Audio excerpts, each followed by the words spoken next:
tot vandag toe is dit so as iemand bel vir 'n plaasbesoek.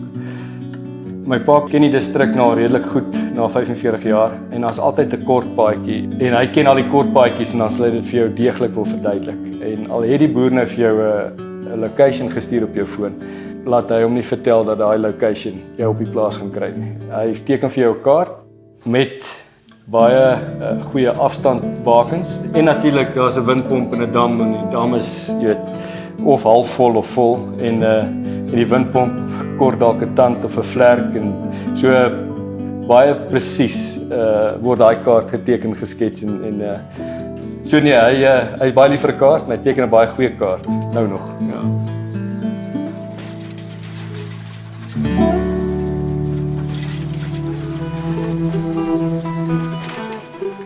Omdat ons almal oomblikke ervaar wat die lewe verander.